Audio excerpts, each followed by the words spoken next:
Esse é o pior tipo de procrastinação e você faz isso, só não percebe.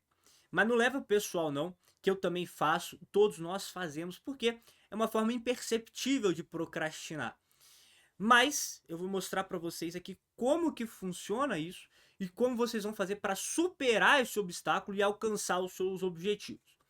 Nos Estados Unidos, um professor universitário de uma turma de fotografia fez um experimento com aquela turma. Separou ela em dois grupos. O grupo quantidade, que era o grupo que precisava tirar o máximo de fotos possível em 2 semanas, e o grupo qualidade, que só precisava apresentar uma foto, mas essa tinha que ser uma foto que chegava perto da perfeição. Essas eram as informações que eles tinham.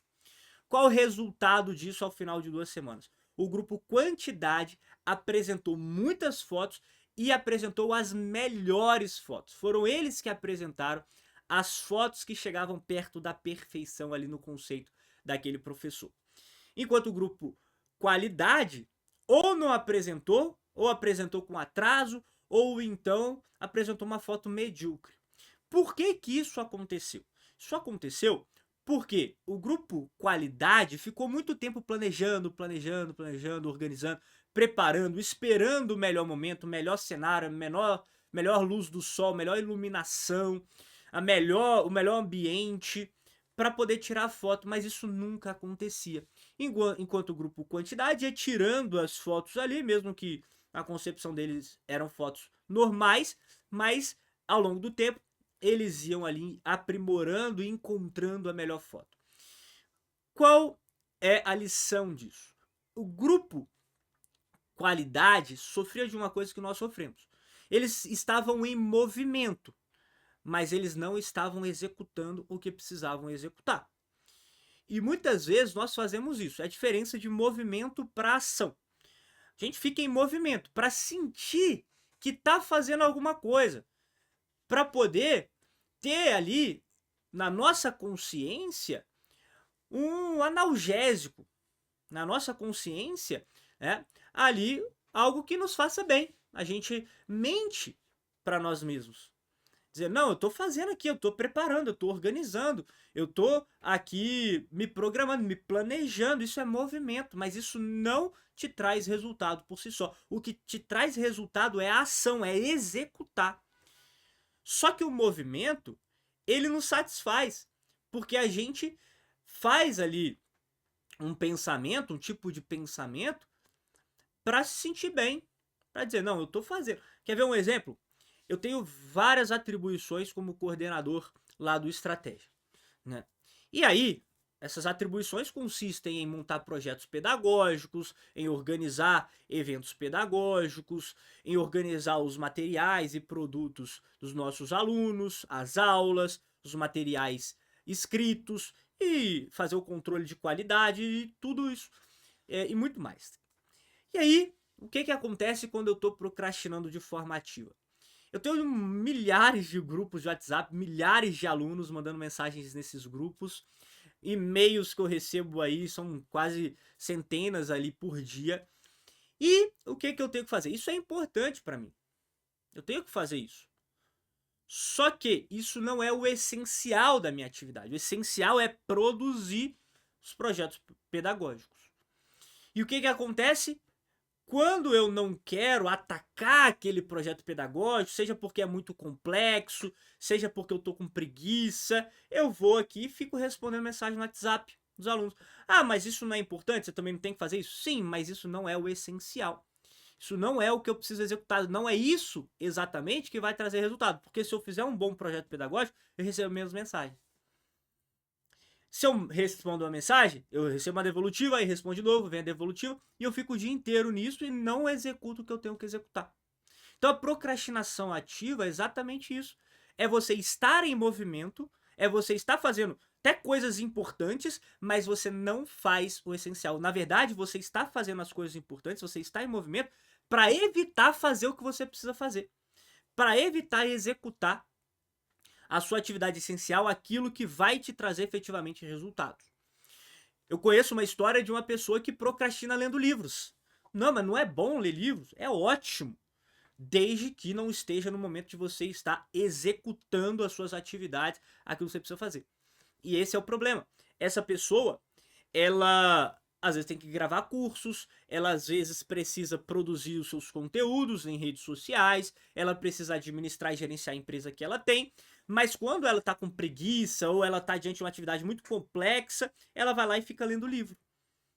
Pra quê? Pra não atacar aquela atividade que efetivamente ela precisa. Então essa é a diferença entre o que é importante e o que é essencial. É importante ler livros? É muito importante.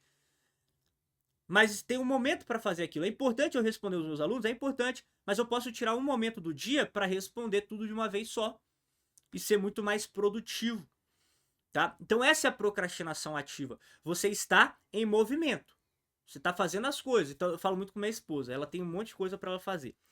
Vai estudar, cuidar dos filhos, organizar a casa, enfim, produzir os conteúdos dela. E às vezes, quando ela tá ali muito ansiosa, e a ansiedade vai gerando aquela coisa, não deixa que você ataque as atividades fundamentais, essenciais, ela pega e vai organizar a casa, vai limpar a casa. É importante limpar a casa? É, mas não é o essencial daquele momento. Não é organizar a casa, não é o essencial para ela. O essencial para ela é ela produzir os conteúdos, estudar ali na área dela, tá? Então essa é a diferença entre movimento e ação, entre importante e essencial. Você precisa definir, primeiro definir o que é essencial para mim. O que vai me trazer resultados? O que vai me levar ao meu objetivo? É isso? Então é isso que você tem que fazer. E você afasta as outras coisas que você deixa para fazer num outro momento, num momento em que você ali realmente não tem para fazer o que é essencial. Tá? E como é que a gente faz isso, né? Essas coisas surgem, essa coisa de evitar o que é essencial, evitar ali o que é a execução do que você de fato precisa fazer, vem porque às vezes a tarefa é muito complexa e você fica inseguro de atacar, fica com medo de atacar e errar ali e cometer erros, o medo de falhar, né? O medo de falhar, a insegurança de não dar conta daquilo ali. Ou então você fica com preguiça mesmo de fazer, porque é uma tarefa grande, muito complexa. Tá? Então você tem. Ou você está muito ansioso, e aí você não está na melhor momento para fazer aquilo, mas você tem que fazer, mas não está no melhor momento. Lembra lá dos fotógrafos, não é o melhor momento, a melhor foto é você, e executando até você encontrar ali o ponto ideal do seu trabalho. Né? Então tudo isso vai levando à procrastinação ativa. E por que a procrastinação ativa ela é muito comum e difícil de ser identificada? Porque a gente produz um negócio chamado de dissonância cognitiva. A gente interpreta aquela procrastinação como algo positivo. Para quê? Para a gente se sentir bem, para a gente não se sentir frustrado. Então a gente tá procrastinando, mas a gente, como se a gente mentisse pra gente mesmo. Mentir é a palavra forte, mas a gente conta uma narrativa, a gente cria uma narrativa, a gente conta uma história para nós mesmos, para dizer que não, eu estou aqui fazendo alguma coisa. Eu não tô aqui de preguiça, eu não tô aqui à toa, tô fazendo alguma coisa e é importante. Mas isso é uma narrativa. É uma mentira que você conta para você mesmo. Porque você não está executando o que você precisava estar executando. Você não está fazendo o que precisava ser feito.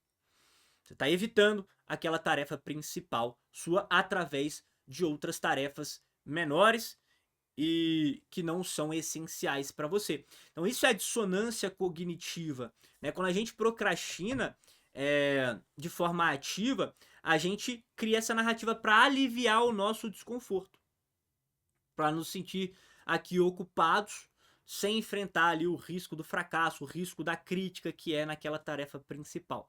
Isso é dissonância cognitiva. Você reinterpreta a realidade de forma a se sentir mais confortável, se sentir bem. E como que você vai vencer essa procrastinação ativa? Primeiro, você vai ressignificar aquela tarefa. De tarefa complexa, de uma tarefa que você tem que fazer, que é aquela coisa maçante, pesada, você vai trocar, então presta atenção e você vai aplicar isso na sua vida, hein?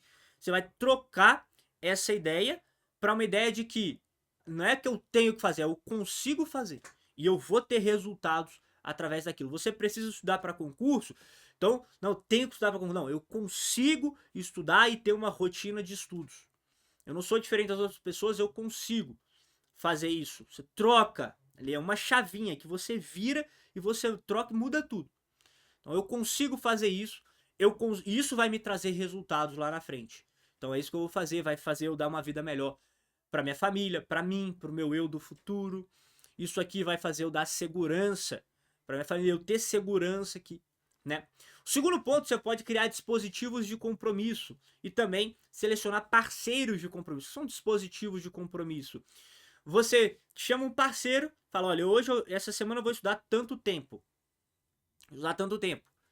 Aqui, X horas. Se eu não estudar X horas, eu vou te pagar uma quantia. Uma quantia que vai doer no bolso, tá? Vai doer no bolso. Isso é um dispositivo de compromisso.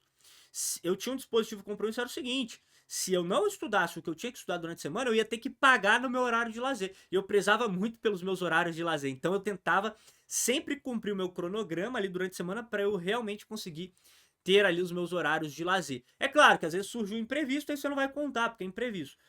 Você vai se punir, você vai se aplicar essa punição se você não cumprir voluntariamente ali as suas obrigações. Isso é um dispositivo de compromisso, tá? É um sistema de punições e recompensas que eu fazia. E também você pode criar rituais de motivação. Rituais que você vai fazer antes de começar aquela atividade, aquela tarefa, tá?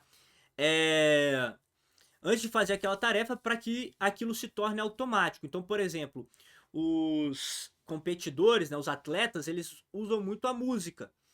Eles colocam a música e, como eles já estão acostumados a ouvir música antes da competição, eles, só de colocar o fone, eles já ficam focados. Porque eles fizeram isso 5, 10, 15, 20, 50 vezes. Também o caso do escritor, né? O escritor vai lá antes de escrever. Então a tarefa principal dele é escrever. Ele vai tender ao movimento, à procrastinação ativa. Eu não vou ler mais livros, eu vou fazer mais, eu vou fazer mais isso, mais aquilo outro, né? E aí ele vai só atrasando a tarefa principal dele. Por quê? O risco do fracasso, o risco da crítica, o medo da crítica vai fazendo com que ele vá afastando aquela tarefa principal através de outras tarefas que são tarefas procrastinatórias. Eu vou ler mais, eu vou procurar mais ideias, eu vou procurar mais, esperar mais inspiração, vou esperar o momento ideal, o sol ideal, o tempo ideal. Ele tende a fazer isso. Então, o que um escritor fazia? Ele colocava música. Ele sabia que toda vez que ele escutava uma música que ele gostava, ele botava sempre a mesma música, na sequência ele tinha que escrever. Isso é um ritual de ativação do hábito, tá? Você pode se alongar, pode tomar um banho. Por exemplo, para eu gravar um vídeo, eu fico procrastinando para gravar esses vídeos aqui também, de forma ativa. Eu sei que eu tenho que gravar. Eu coloquei esse objetivo para mim, de gravar um vídeo por semana aqui, pelo menos. Eu fico procrastinando, não, eu tenho que ler mais, eu tenho que procurar mais informações, preparar mais. Isso é movimento. Claro, você tem que preparar, programar, organizar. Mas você não pode tornar isso uma forma de procrastinação. Então o que eu faço? Eu monto o cenário aqui. Coloco a luz, coloco aqui a câmera, abro ali o aplicativo de gravação de vídeo, deixo tudo aqui. Deixo tudo aqui. Pronto, esse é o meu ritual. Tá? E coloco data, né? Coloco a data ali, o meu dispositivo de compromisso, que a gente falou aqui. O meu dispositivo de compromisso é, naquela data, aquele horário, eu vou gravar o vídeo.